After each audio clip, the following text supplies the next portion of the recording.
Ibu ayah cuba jujur dengan diri sendiri. Anak kita bukan rosak kerana kurang pandai, tetapi kerana terlalu sedikit dipuji dan terlalu banyak harapan yang kita letakkan tanpa kita tanya, mampukah bahu kecil itu menanggung semuanya? Assalamualaikum dan salam sejahtera kepada semua ibu bapa yang pengetua muliakan. Hari ini pengetua ingin berbicara tentang satu perkara yang kelihatan kecil tetapi memberi kesan besar kepada jiwa seorang anak. Itulah dia. Anak perlukan pujian yang ikhlas. Ibu bapa sekalian, anak bukan hanya perlukan arahan, bukan hanya perlukan teguran, bukan hanya perlukan disiplin. Mereka juga perlukan kata-kata yang menyentuh hati, yang membangunkan semangat, yang membuat mereka rasa dihargai. Kerana pengetua ingin ingatkan, pujian itu makanan emosi seorang anak. Anak mungkin tidak minta, tetapi hati mereka sangat memerlukannya. Bila anak buat sesuatu yang betul, walaupun kecil, kemas meja, tolong adik, bangun awal, habiskan kerja sekolah, cuba perkara sukar, mereka menunggu pujian dari ibu dan ayah, dan bila mereka dengar ayat seperti, bagus sayang, ibu bangga, pandai anak ayah hari ini, terima kasih tolong ibu, cuba lagi kamu hebat, hati mereka berbunga. Keyakinan mereka naik, semangat mereka hidup semula. Tetapi bila anak buat baik dan kita diam atau lebih teruk, kita hanya mencari salah, jiwa mereka patah sedikit demi sedikit.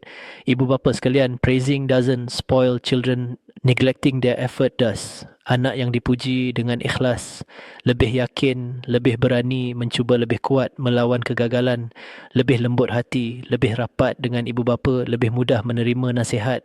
Tetapi pujian mesti datang dari hati, bukan dibuat-buat. Pujian yang ikhlas bukan bermaksud memuji semua perkara, tetapi mengiktiraf usaha. Pengetua ingin tinggalkan satu pesanan. Anak yang dipuji kerana usaha akan terus berusaha. Anak yang dibiar tanpa penghargaan perlahan-lahan hilang semangat. Pujian ibu bapa itu doa. Doa yang terlafaz melalui kata-kata. Maka jangan kedekut untuk memuji anak. Satu ayat kecil daripada kita boleh mengubah seluruh hari mereka.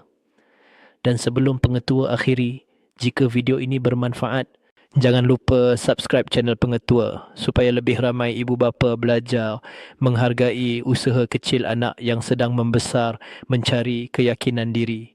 Terima kasih semua. Semoga kata-kata kita menjadi kekuatan untuk anak-anak yang kita sayangi.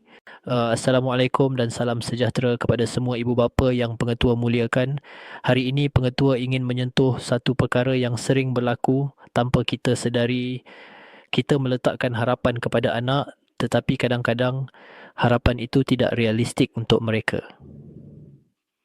Ibu bapa sekalian, setiap anak dilahirkan berbeza. Ada yang cepat faham, ada yang perlahan, ada yang cemerlang akademik, ada yang kuat pada kemahiran lain, ada yang berani, ada yang sensitif, ada yang laju, ada yang tenang. Tetapi sebagai ibu bapa, kita kadang-kadang terlupa bahawa mereka masih kecil. Kita mengharapkan mereka seperti orang dewasa. Kita mengharapkan mereka sempurna. Kita mengharapkan mereka jadi seperti yang kita bayangkan, bukan seperti siapa mereka sebenarnya. Pengetua ingin ingatkan, anak bukan mesin untuk diprogramkan. Anak adalah jiwa yang sedang membesar.